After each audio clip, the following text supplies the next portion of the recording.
Bueno, parece que Nahui aún no está listo. Ya le regresó la luz eléctrica, pero bueno.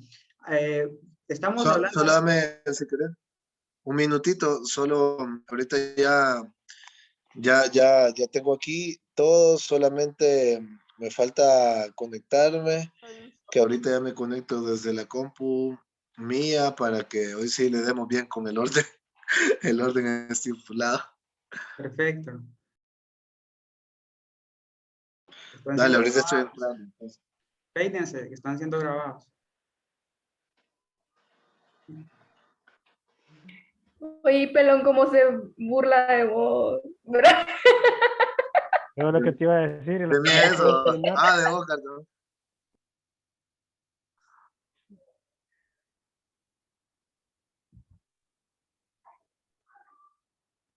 Hermanos, no sé si recuerdan que habíamos dicho que íbamos a empezar con unas lecciones acerca del Evangelio, qué es el Evangelio y qué implica toda esa palabra. Pero bueno, nuestro grupo de hermanos aquí, Brian y Nahui, tuvieron a bien comenzar con este tema que es de tanta trascendencia para nosotros. Y agregado a ello, pues vamos a estar tocando así rapidito el tema de la reforma. No sé si recuerdan que ya viene el mes de octubre en el cual se celebra la reforma protestante y también pues es un tema que nos compete y es bien importante tocarlo. Entonces, hemos tenido a bien comenzar de esta manera, comenzar hablando acerca de la escritura y todo lo que tiene que ver con ella. Así que esperamos que sea más que informativo, digamos,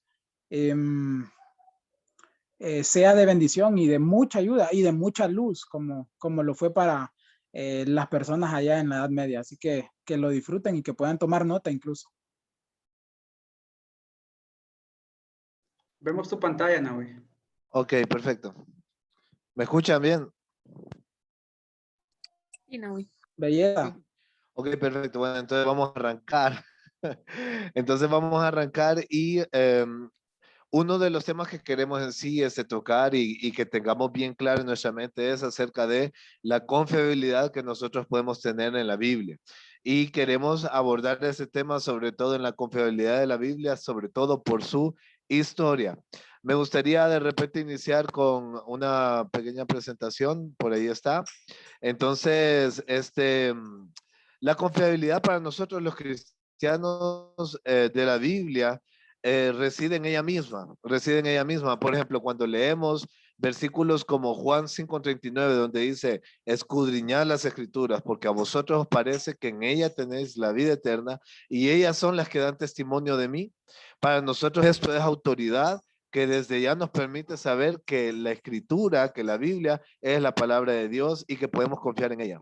También tenemos, por ejemplo, 1 Timoteo 3 del 16 al 17 que dice, toda la escritura es inspirada por Dios y útil para enseñar, para reprender, para corregir, instruir en justicia, a fin de que el hombre de Dios sea perfecto, enteramente preparado, instruido para toda buena obra.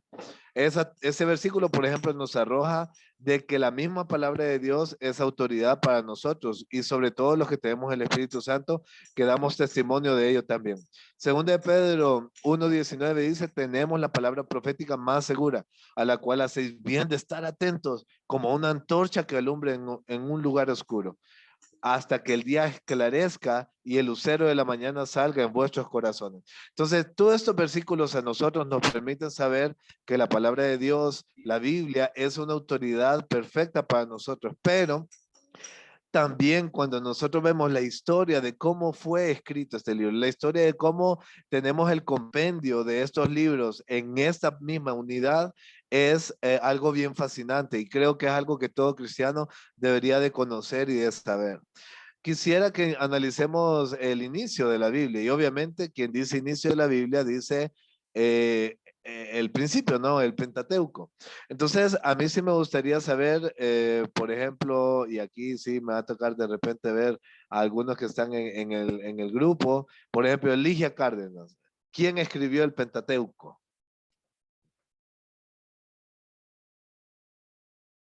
Si te digo que no sé. Perfecto, le preguntamos a alguien más. Abigail Ríos, ¿podrías decirnos quién escribió el Pentateuco? Y si te digo que no sé.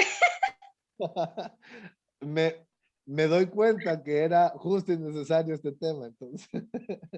Ok, vamos a preguntarle a Cristina. Vamos a ver, la hermana mayor conoce más que la hermana menor. Vamos a ver. ¿Quién es? Bueno, aquí me pasaron la chepia y dicen que fue Moisés. Exactamente, el Antiguo Testamento. Bueno, el No, Pentateuco.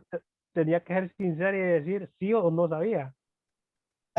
Bueno, al decir pasar, me pasaron la chepia, creo que queda entredicho que fue alguien que se lo pudo dar. Entonces, el Pentateuco fue escrito por Moisés. Muchas personas alegaron durante años de que para los tiempos de Moisés no había escritura y cómo Moisés podía haber escrito esto. Sin embargo, se han hallado escrituras en tablillas de arcilla desde el tiempo de los sumerios en los cuales ya se notaba que había un tipo de escritura que se llamaba cuneiforme. Y así, a medida el tiempo iba pasando, se iban añadiendo unos cuantos libros que ya se iban tomando como libros sagrados o libros que hablaban acerca de la historia del pueblo de Israel, el pueblo de Dios que desciende de Abraham, junto con el Dios que los escogió. Por ejemplo, para el tiempo de Salomón, el hijo del rey David, el rey Salomón, se pretende o se cree que ya estaba entero, bueno, obviamente el Pentateuco, pero ya también se tenía el libro de Jueces, primera y segunda de Samuel y el libro también de Ruth. Entonces, poco a poco en la historia se iban añadiendo estos tipos de libros que hablaban de un tema en común, que es la caída del hombre y la regeneración del hombre o el levantamiento del ser humano a través de la gracia, a través de la fe. Se pretende o se cree que ya para el exilio de Babilonia, el regreso del exilio de Babilonia, tiempito después, prácticamente todo lo que es el Antiguo Testamento ya estaba recopilado y estaba útil para la lectura de las personas y para su edificación. Ahora, la pregunta sería, bueno, ¿cuándo la Biblia empezó a hacer este libro que hoy en día conocemos con 66 libros? Eso pasó en un momento muy especial de la historia que se llamó el Concilio de Cartagena. Y ese se llevó a cabo en el año 397 después de Cristo. 397 después de Cristo. En este concilio de Cartagena se reunieron muchos eruditos y dijeron, bueno, de estos cientos de libros que circulan por aquí y por allá, que hablan acerca del Dios de Israel y que hablan acerca de ángeles y que hablan acerca del origen, vamos a escoger cuáles son los libros que no tienen errancia en cuanto a su contenido, que no se contradicen, que sabemos que son de escritores fidedignos, etcétera, etcétera. Y empezó entonces este concilio a buscar, a indagar, a leer, a estudiar libros. Por ejemplo, por darles un ejemplo, uno de los criterios era de que los libros no se contradigan entre sí. Y un libro que casi no entra en el canon bíblico fue el libro de Santiago. Ustedes que son grandes evangelistas, y eso es algo que nos caracteriza, conocemos algunos versículos que son así como que útiles para el evangelismo. Y creo que Efesios 2, 8 y 9 es uno de los torales, porque por gracia sois salvos por medio de la fe. Y esto no de vosotros, pues es don de Dios, no por obras para que nadie se gloríe. Ahora, ¿cuál es el problema? Que Santiago viene y se tira todo un capítulo diciendo las obras son importantes, ¿dónde están tus obras? Muéstrame tus obras. Entonces vienen muchos y decían, no, pero ahí se está contradiciendo ese libro de Santiago. Y vienen otros que empiezan a indagar, a ver bien, y se llega a la conclusión que el libro de Santiago no contradice lo de Efesios, porque Efesios dice que somos salvos por la fe, pero Santiago dice que si hay fe, tiene que haber obras, tiene que haber manifestación de esa fe. Entonces no se contradice. Ahora, justo después de que esta Biblia, este canon se crea, fíjense que la primera traducción de la Biblia se hace casi inmediatamente.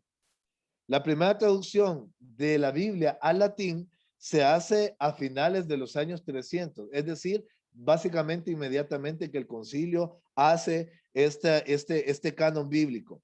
A esta Biblia se le llamó la Vulgata. Ahora, obviamente, en el nombre, en la palabra Vulgata, hay detrás así una palabra que ustedes sabrán, ¿no? ¿Qué palabra se escucha detrás de Vulgata? Cristi, vamos a ver. ¿Qué palabrita se escucha por ahí? Vulgata. El vulgo. Exacto. Bueno, uno diría más hoy en día vulgar. Pero hoy en día la palabra vulgar tiene una connotación peyorativa, ¿no? Como algo sucio, como algo que tiene doble sentido, un chiste vulgar, pero en sí la mera etimología de la palabra vulgar viene del vulgo, y vulgo quiere decir del pueblo, de las masas. Entonces esta vulgata fue una traducción que se hizo al latín con el fin de que más personas tuvieran acceso. Ahora, la pregunta es la siguiente. Mira, Sagastume. ¿En qué idioma fue escrito el Antiguo Testamento de manera que ahorita se estaba traduciendo al latín? Danira, ¿usted sabe en qué idioma fue escrito el Antiguo Testamento?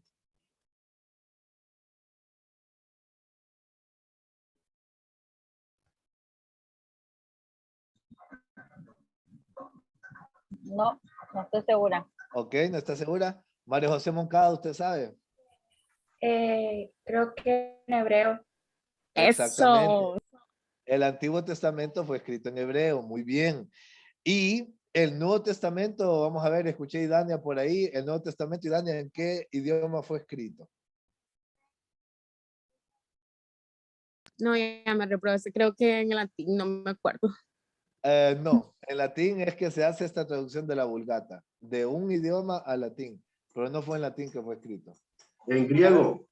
Exactamente, fue escrito en griego y Y partecitas algunos fragmentos de Marcos en arameo. Exactamente, algunas partecitas en arameo. Entonces, este compendio de escritos en hebreo, arameo y en griego se pasan al latín, y esta es la primera traducción bíblica que se conoce de la Biblia entera, como la tenemos hoy. Pero déjenme decirles que no fue el primer intento de traducción bíblica. De hecho, el primerito traducción bíblica se lleva a cabo 250 años antes de Cristo. Y a esta se le llamó la Septuagésima, o lo que se le conoce como la Septuaginta. Esta Septuaginta fue la traducción que se hizo del Antiguo Testamento del hebreo al griego. Es más, esta Septuaginta es tan importante que aún Cristo mismo la cita en varios pasajes bíblicos. Es decir, en varios pasajes que Cristo habla de las escrituras, muchas veces cita la Septuaginta, lo cual nos permite a nosotros saber de que en efecto Cristo avalaba de que la Septuaginta era una traducción, vamos a decirlo así, fidedigna de las escrituras. Seguimos avanzando. Ahora, a mí me gustaría que ustedes me respondan la siguiente pregunta. Bueno, ahí está la Septuaginta en el año 250 de Cristo. Pregunta para todos, cualquiera, el que quiera aquí responder. ¿Alguien sabe cuántos textos originales tenemos de la palabra de Dios? ¿Cuántos textos originales, así de puño y letra de Pablo, de puño y letra de Lucas, de puño y letra de repente de Santiago? ¿Cuántos documentos tenemos originales de la mera persona que los escribió? Vamos a ver. ¿Alguien que me responda? ¿Alguna idea de algún número? Ahí respondió Lezama, ninguno. Exactamente, Lezama, está actualizado. No hay absolutamente ningún escrito que sea el original. Ninguno. Absolutamente ninguno. Pero sí tenemos una gran cantidad de copias de esos escritos. Es más, quiero darles el dato. Tenemos alrededor de 15,000 copias del Nuevo Testamento solamente. 15,000 copias. 9,000 que son escritas en griego y 6,000 escritas en latín y en arameo.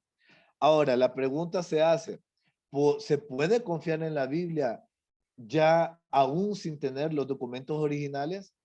Y la respuesta es sí. Y yo quisiera ser muy enfático en esta parte. Ustedes saben cómo se producía la recopilación de las escrituras en la antigüedad, y es más, esto daba en sí, nosotros muchas veces leemos en el Nuevo Testamento un tipo de trabajo que Cristo mucho les dio duro a ellos. ¿De quién estoy hablando? De los Okay. escribas. Exactamente, de los escribas, muy bien. Cristo les daba duro a los escribas, pero ¿saben por qué? El trabajo del escriba era sumamente interesante. Miren, digamos que todos ustedes estamos en una sola sala, en un solo salón. Entonces venía el maestro, digamos el sumo sacerdote, con los textos originales, el pergamino original. Y empezaba el gran maestro. En el principio creó Dios los cielos y la tierra. Todos los demás escribas estaban pilas escribiendo el dictado, dictado, dictado. Llegando, por ejemplo, al final de Génesis, se callaba el maestro y decía, vamos a ver, Oscar, empiece usted la lectura. Y empezaba Oscar, en el principio creó Dios la tierra y los cielos. Y lo que va viendo el maestro, repita, en el principio creó Dios la tierra y los cielos. No, está malo. Agárreme esa copia, llévala ya, la quema, por favor, agarra uno nuevo y se sienta ahí.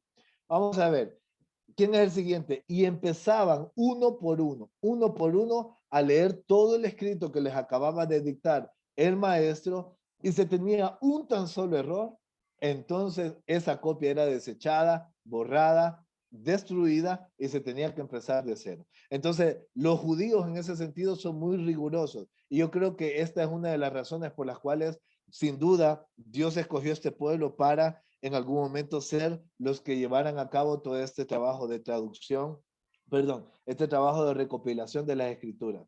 Ahora, hay otros testigos o hay otras maneras en que nosotros podemos saber que la palabra de Dios es fidedigna. Miren, hay muchas teorías, bueno, hay muchas enseñanzas que se nos dan en las clases de historia, en el colegio, en la universidad, y nos hablan de Aristóteles, nos hablan de Platón, nos hablan de Sócrates, etcétera, etcétera.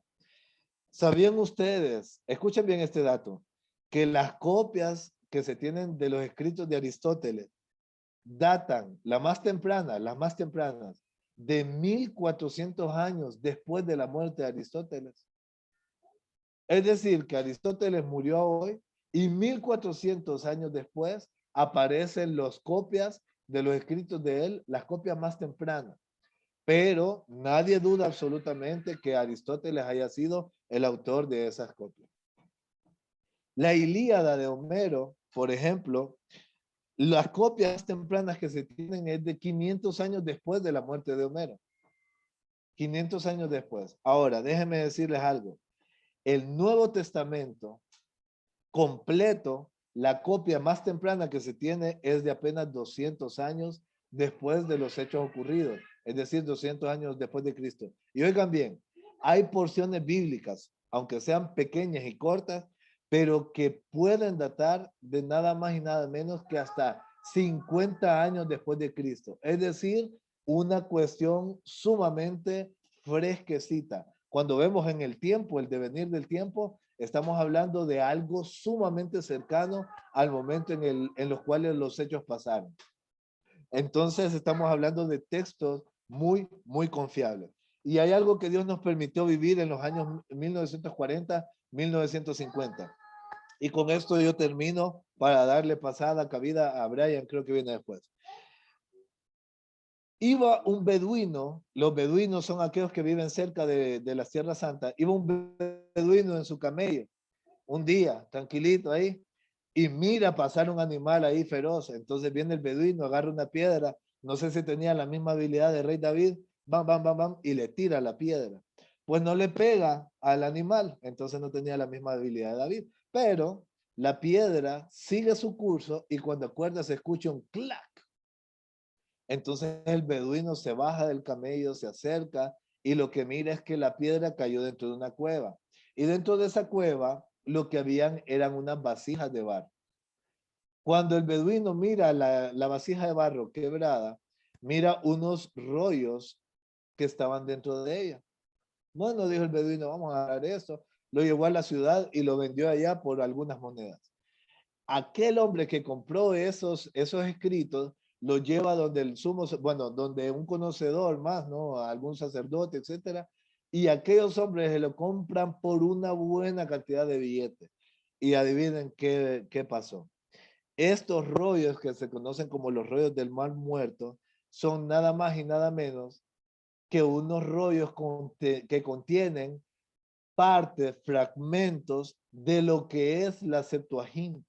Es decir, de escritos del Antiguo Testamento que datan de 200 años antes de Cristo.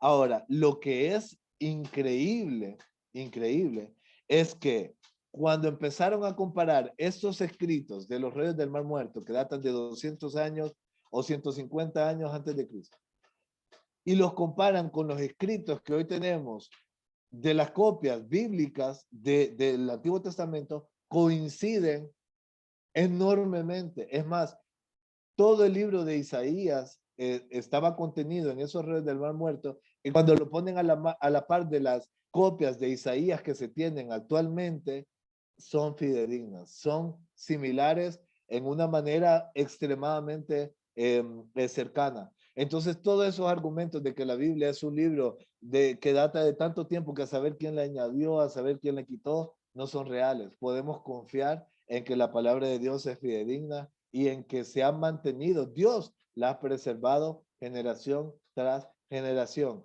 Con estos datos, yo aquí concluyo y le paso la palabra a nuestro hermano Brayita Amado.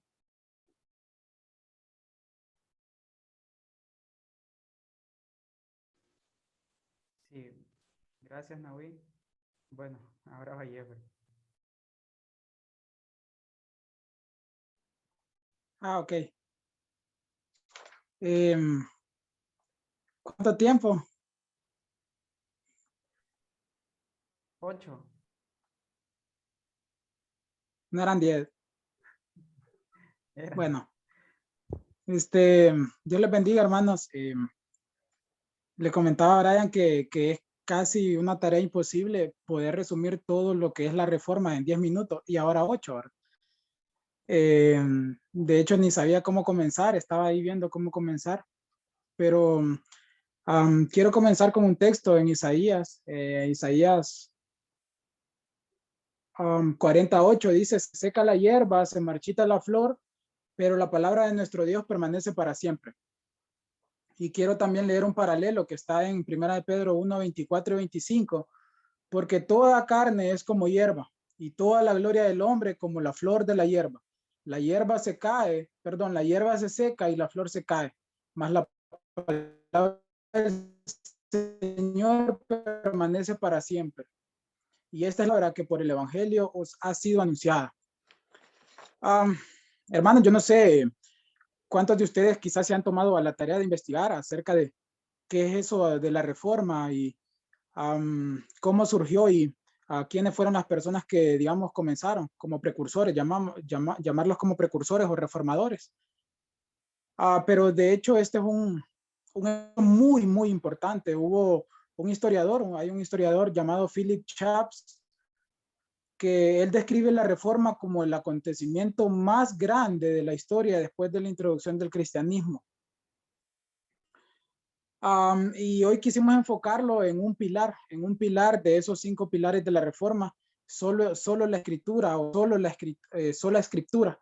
Enfocarnos en eso porque, como bueno, Nahui ha estado hablando acerca de la Biblia y todas estas generalidades, y de la importancia que, agarrándonos también de la celebración del último domingo de este mes, acerca de la Biblia específicamente, y también agarrando lo que vamos a celebrar el próximo mes de octubre, el 31, para ser específicos.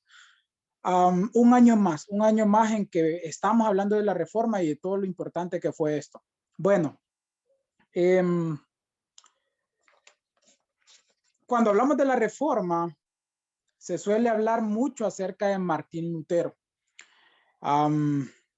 De hecho, cuando escuchamos la reforma, lo primero que pensamos es en Martín Lutero. Pero antes de Martín Lutero,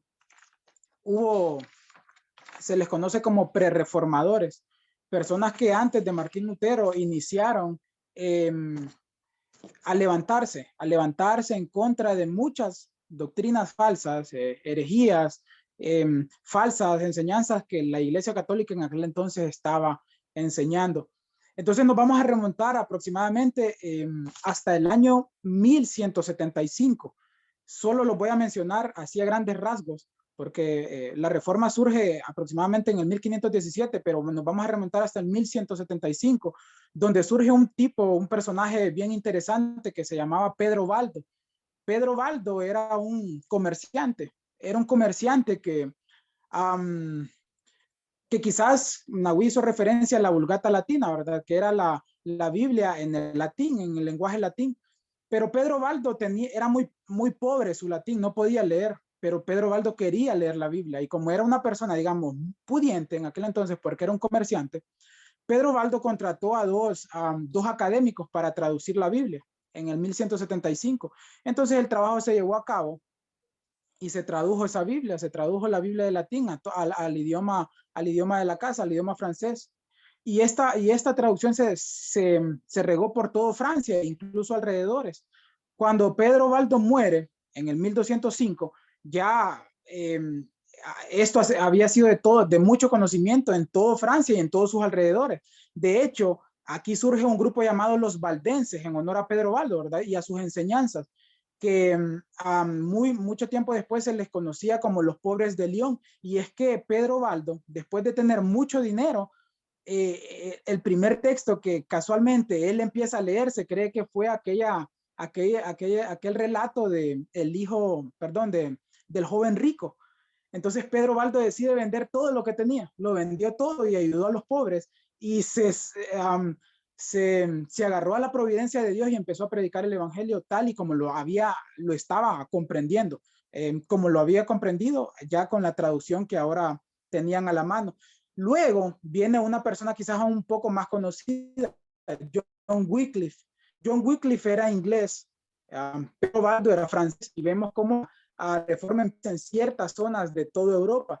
Ya vimos en Lyon, en Francia, a Pedro Baldo, y ahora vamos a Inglaterra con John Wycliffe. Y John Wycliffe es bien importante porque él traduce la Biblia al inglés. Lastimosamente, cuando John Wycliffe muere en el 1384, todavía no había sido completada esta traducción. Él muere y todavía no había sido completada. Sin embargo, hoy estamos hablando de John Wycliffe y todo lo que él hizo, o mejor dicho, todo lo que Dios hizo a través de la vida de John Wycliffe. Saben, John Wycliffe fue condenado como hereje. De hecho, todas estas personas de las que voy a hablar ahorita fueron condenados como herejes y fueron excomulgados de su nación. Hay algo bien interesante. No sé si han escuchado acerca de la Inquisición o la Santa Inquisición. La Inquisición fue un movimiento que buscó apagar la luz de la Reforma. Fue un movimiento que buscó el cristianismo y la traducción de la Biblia en toda Europa. De hecho, muchas personas fueron muertas, muchos hermanos fueron muertos a través de la mano de la Santa Inquisición. Y John Wycliffe, como les decía, fue odiado por la Reforma, por la Iglesia Católica y por la Santa Inquisición, a tal punto de que 43 años después de que Wycliffe murió, la Inquisición fue y con miedo de que quizás los seguidores de Wycliffe pudieran hacer un monumento a Wycliffe y lo pudieran reconocer por todo lo que él había hecho, desenterraron sus restos, los quemaron y los tiraron a un río por el miedo que el Papa o todas estas personas tenían acerca de las enseñanzas de Wycliffe. Ahora nace otra persona llamada John Huss. John Huss nace en el 1369 aproximadamente. Y esto ya en otro lugar, en lo que hoy conocemos como la República Checa, en Praga específicamente. John Huss habló en contra de la autoridad del Papa, odiaba al Papa y todas sus enseñanzas, su abuso de poder, hablaba sobre la autoridad final de las Escrituras y en eso se basaba. John Huss fue condenado a la hoguera, fue quemado en el año de 1415. Y ahí damos paso, digamos, al último de los pre-reformadores, llamado Girolamo Savonarola. Por el nombre, pues, podemos hacer referencia a que era italiano. Ya vemos cómo se está extendiendo todo este movimiento de la Reforma. ¿Cuánto tiempo lleva, Brian? Si me decís, porfa. No, pucha. Bueno, y estos fueron 4 reformadores. Imagínense, ni siquiera yo tenía pensado tocar a Martín Lutero, pero era bien importante hacerle, hermanos, que la Reforma, si bien es cierto, hay 5 pilares fundamentales, hay uno que yo considero muy importante y es la sola escritura. Porque ahí de la sola escritura surgen los demás. Es bien interesante que todo este tiempo en que la iglesia estuvo en oscuridad, la luz nunca se apagó. Siempre hubo personas levantándose como rayitos de luz en aquella oscuridad, y haciendo referencia a Juan 1:5, cuando dice, la luz en las tinieblas resplandece y las tinieblas no prevalecieron contra ella. Y aquí podemos observar nosotros que la reforma fue esa luz de la cual Juan quizás hacía referencia, no específicamente a ella, sino a Jesucristo, ¿verdad? Pero todo este movimiento no es de Martín Lutero, no es de John Wycliffe, no es de John Huss, ni de ninguno de los reformadores. Simple y sencillamente, este movimiento es de Jesucristo, de Dios. Y por eso es que hasta el día de hoy nosotros podemos seguir hablando de ellos, podemos seguir haciendo referencia a todos estos reformadores y gritando a fuerte voz solo la escritura y solo la autoridad de la escritura. La palabra de Dios es nuestra ancla. En ella nosotros estamos anclados. Y de ahí nosotros podemos llevar a Jesucristo, pero solo a través de la fe. Otro de los pilares de la reforma, sola fide. Y luego podemos decir que la salvación, hermano, la salvación solo la encontramos en Jesucristo. En Él, única y exclusivamente, por gracia de Dios, sola gracia. Y ya para ir terminando, pues esta salvación, como les decía, es a través de Jesucristo, solo a través de Jesucristo. Juan 14:6, yo soy el camino, la verdad y la vida. Nadie viene al Padre si no es por mí. Solus Christus. Y es así como llegamos y vemos todo este proceso de salvación que por muchos años estuvo en oscuridad porque la Iglesia Católica trató de ocultarlo, pero totalmente burlados a través de Cristo. Es aquí, hermanos, que toda la gracia, toda la gloria se la podemos dar a Dios. Todo el proceso de salvación y santificación es para la gloria exclusiva de Dios, mejor dicho. Así que Solideo, gloria. Amén. Gloria a Dios. La importancia de la traducción al español. ¿Cuán importante es para nosotros? Realmente ha iluminado nuestras vidas. Escudriñad las escrituras, porque a vosotros os parece que en ellas tenéis la vida eterna, y ellas son las que dan testimonio de mí. Juan 5:39 al 41. ¿Cómo podríamos escudriñar las escrituras? ¿Cómo conoceríamos ese misterio de la vida eterna? ¿Y cómo podríamos conocer el testimonio de Jesús? ¿Cómo nos daríamos cuenta si estamos en luz o estamos viviendo en oscuridad? Las escrituras y las traducciones han sido un regalo del cielo. Y estos hombres que hemos visto, Nahui comenzó con el Pentateuco, con el primero en escribir, Moisés. Y Dios ha usado hombres y ha usado los acontecimientos de la historia de manera providencial, se le dice.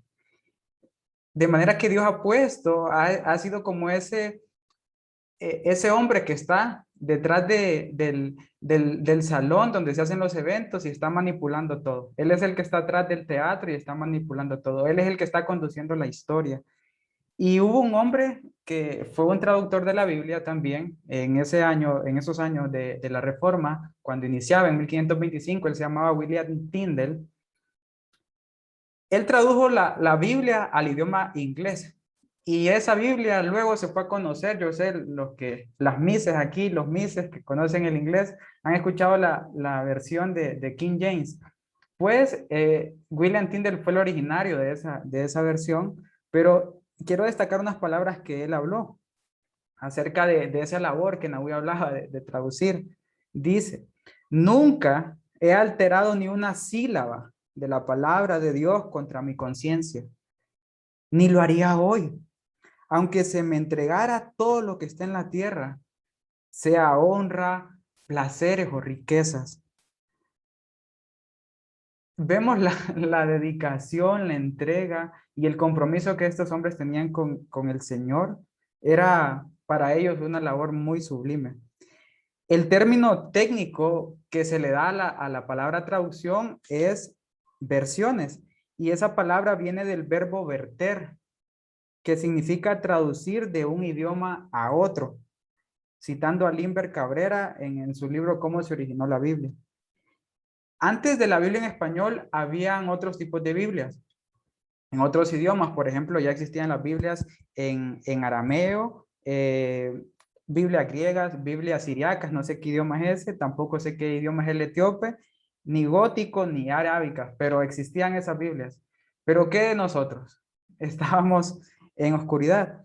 Pero bueno, Dios siguió acomodando la historia y levantó a dos hombres que para nosotros son muy conocidos. Uno se llama Casiodoro de Reina y otro se llama Cipriano de Valera. Estos dos hombres estudiaron en un mismo monasterio, pero antes de ello habían otras traducciones en circulación y una versión del Nuevo Testamento muy confiable que se hizo del griego al español fue una versión de un hombre que se llamaba Juan Pérez.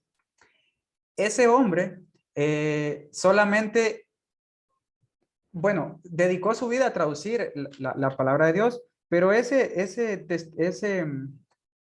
Nuevo Testamento tuvo bastante aceptación, fue de los mejores testamentos que se han traducido. Entonces, Juan Pérez escribió estas en Viena y querían llevar las Biblias a España, pero no podían llevar las Biblias a España porque en cada frontera el gobierno, los reyes y las autoridades eclesiásticas habían puesto policías registrando las mercancías y todo. Entonces ahí entra un hombre muy importante en la historia que se llama Julianillo. Ese era el apodo que él tenía. Era un traficante de Biblias que, bueno, llevó la Biblia a España y como la Biblia se estaba siendo traficada, dicen los españoles que ellos no sabían, incluso pensaban que era algo de Satanás, de por qué las Biblias cuando estaban en la frontera desaparecían y cómo aparecían en España. Era algo que no se explicaban. Entonces, esas Biblias, siendo de contrabando, llegaron al monasterio donde estaba Cipriano de Valera y Casiodoro de Reina. Y estos hombres, primero Casiodoro de Reina, invirtió alrededor de 20 años de su vida para traducir el Nuevo y el Antiguo Testamento. Y 20 años después, o más años después, Cipriano se fue a estudiar a universidades como de Oxford y universidades muy famosas en ese tiempo, y él vino con mucho conocimiento y luego hizo una revisión a la Biblia que había hecho Casiodoro de Reina. Y al final es porque la primera Biblia que Cipriano hizo, aquí la tenemos, Casiodoro de Reina, es la Biblia del oso. Y aquí hay un oso que está agarrando un árbol. Y ese árbol es la palabra de Dios y no lo quiere dejar crecer, pero ese oso lo identificaban como la Iglesia Católica. Esta es la primera versión completa de la Biblia al español.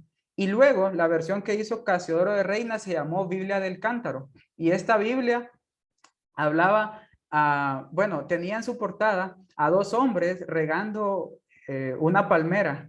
Y esta era la representación que está en 1 Corintios 3:6, que dice que Apolo regó y como que dos interactuaron, pero al final el crecimiento lo da Dios.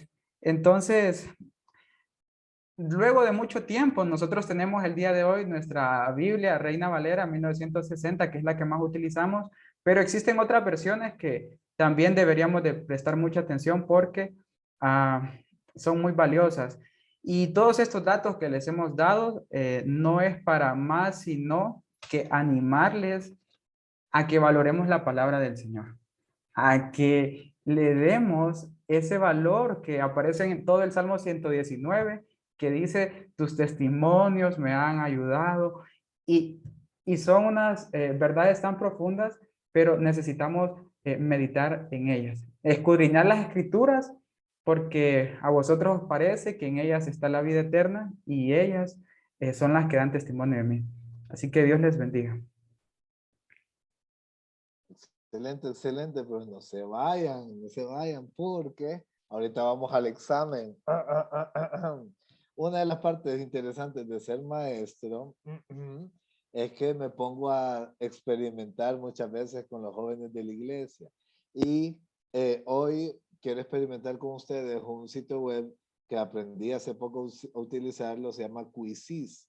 No es Kahoot, es Quizzes. Kahoot es muy interesante porque es interactivo, pero Quizzes va a permitir también evaluar qué tanto aprendieron el día de hoy. Entonces, lo que voy a hacer a continuación es que les voy a escribir en el chat un enlace en el cual ustedes tienen que clicar, ¿ok? Y luego de dar